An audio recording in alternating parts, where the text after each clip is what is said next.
Well, there was a bankruptcy in 1933, which was the real reason why they created the Great Depression of 29. To get people to beg for social insurance. Now, here in Canada, we call it social insurance.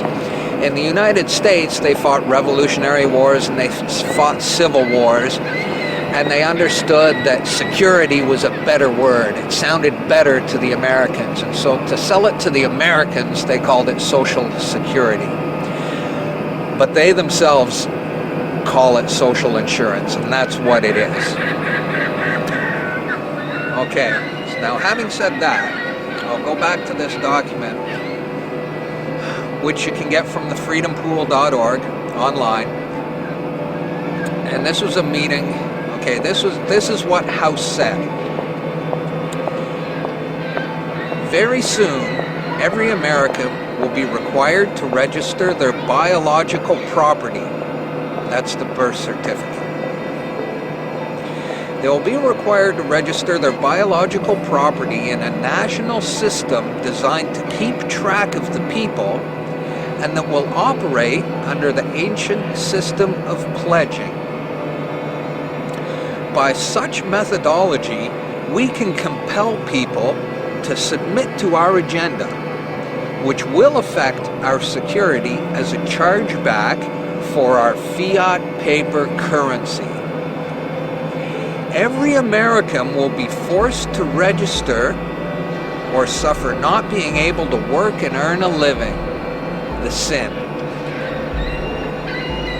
They will be our chattel.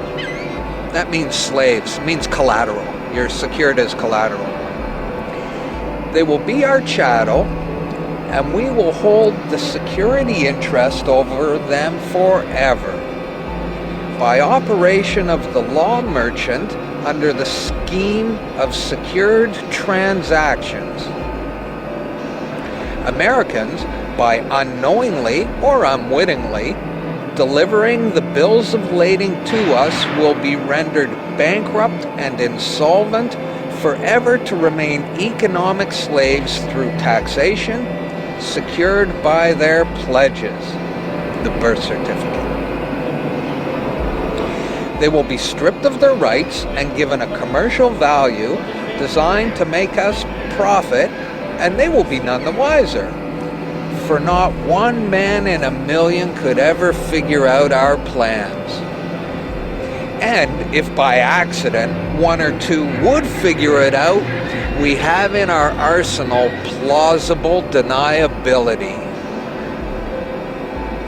After all, this is the only logical way to fund government, by floating liens and debt to the registrants in the form of benefits and privileges.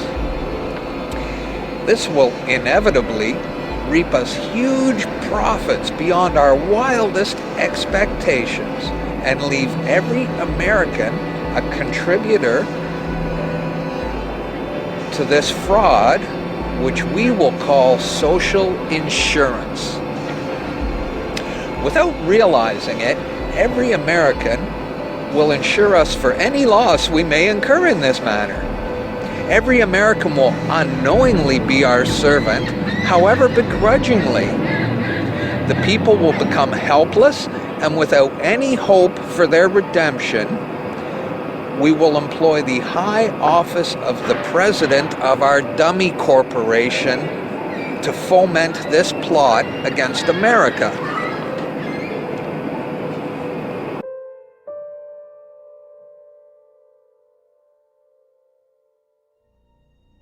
This is a certified true copy of my live statement of birth. You can get this by applying for it at the Registrar General. They'll give it to you. And it's very interesting because this is where it all began. This is the foundation document. All identification is generated from this document. And so if the foundation document is no good, anything that's made from it is no good. That means driver's licenses, health cards, everything. Now what they did here, this is exactly what he meant when he said, "Soon, every American will be required to register their biological property." Now, your parents didn't realize what they were doing when they filled this out, and these didn't exist before 1933. Birth records were recorded in scripture, and these only came into being in 1933 when they hatched this plan. They created a corporate fiction with a name just like yours. In doing this, they registered and monetized the spirit and soul of a living being. This denotes ownership.